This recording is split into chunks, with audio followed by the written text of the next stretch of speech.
You know, at the age of 16, after all my encounters with current physics and so on, I decided I was done. And it's great because I just went to the Einstein exhibit in New York and found out that Einstein did the exact same thing and quit school at 16.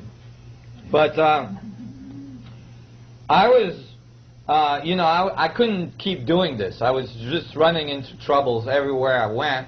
And so I started to teach skiing. Because I was a good skier, I figured I can live that way and do research at night. So I was doing research at night and skiing every day, teaching skiing, being in nature. And I was like, well, you know, after years of skiing, I taught skiing for 15 years. I became one of the top ski instructors in Canada. I was one of the 20 top ski instructor in Canada, ski coach.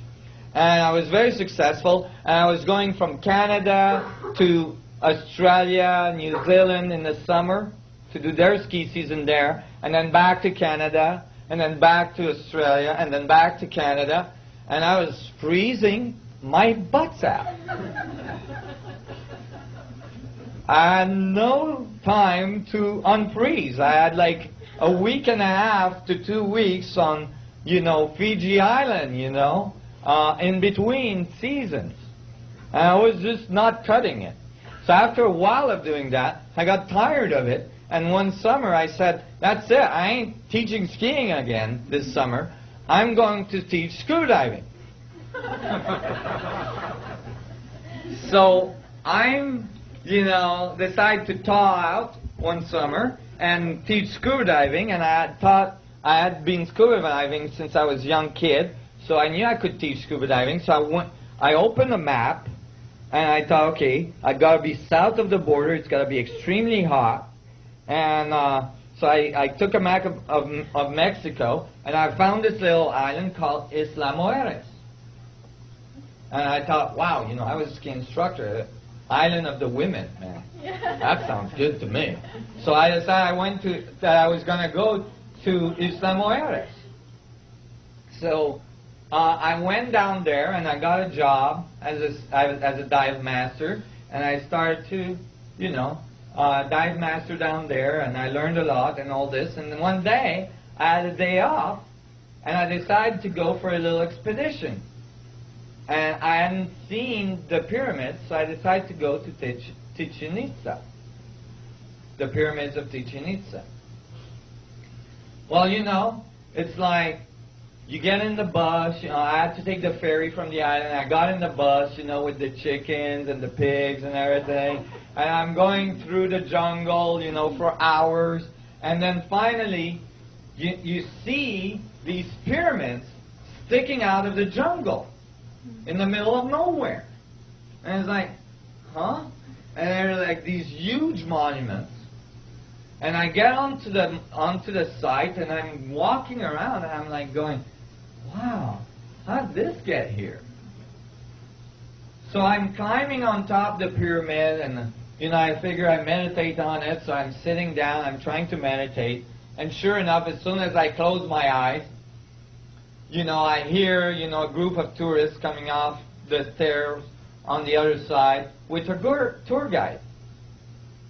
I'm like, listening, you know, trying to meditate, and, you know, and I'm listening to this tour guide, and the tour guide is saying how, you know, all the rocks were cut in the quarry over the mountain range we see in the distance, and that they were carried from there, cut with copper tools, and then carried from there on with vine ropes on logs across the mountains, across the jungle, you know, down the mountains, into Chichen Itza, and then assembled into this amazing monument we were standing on.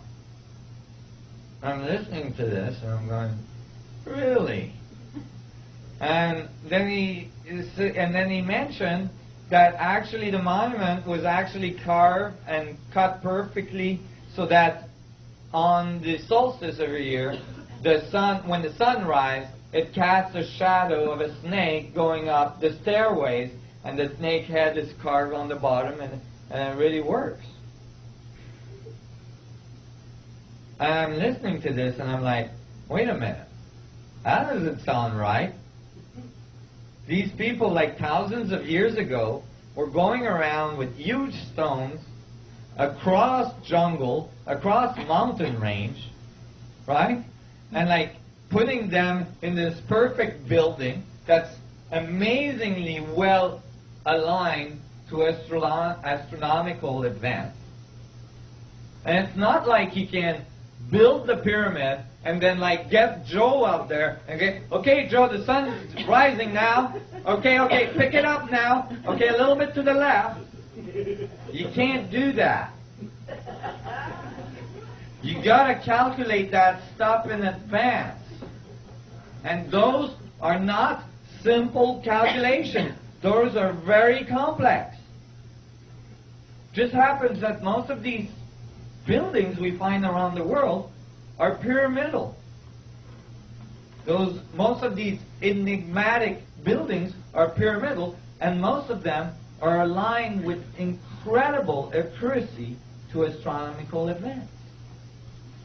So as I was listening to this, and I'm a climber as well, and I know rock, and I know that you can't cut rock with copper.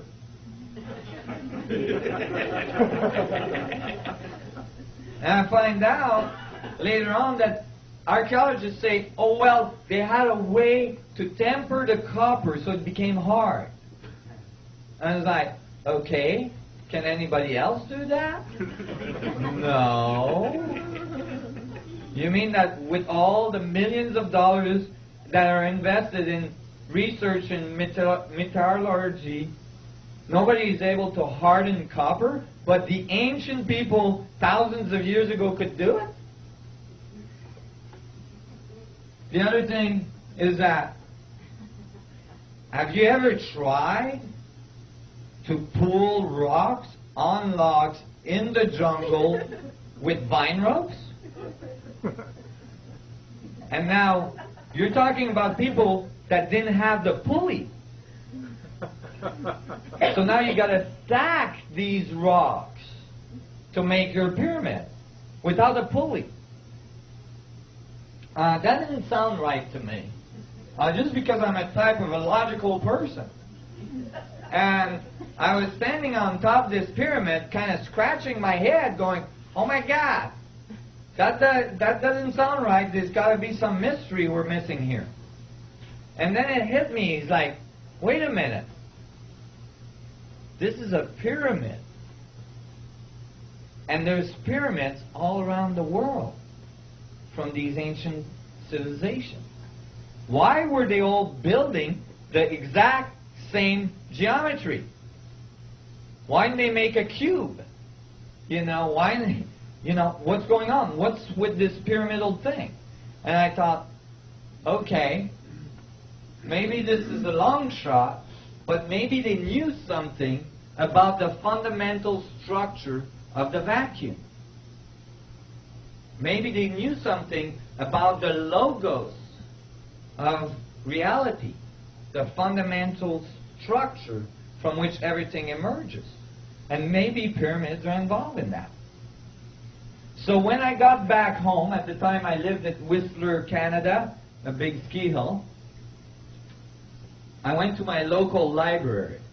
Well, in a ski resort, library is not, so elaborate.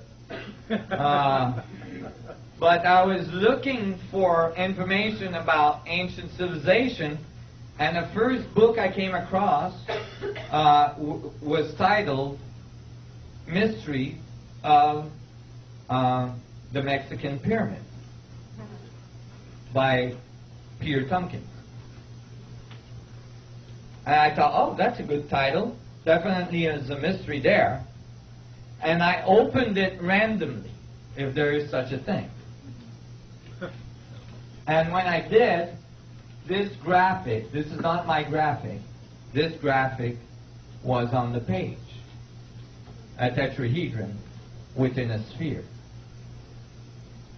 Well, I had spent, by then, a very long time coming up with the idea that a tetrahedron and a sphere must be part of the geometry of reality. And it was the base of my theory. And to find this in a book that talked about ancient knowledge was crazy. I'm like, oh my God, they beat me to it by 2,000 years. Dang, I was going to copyright this.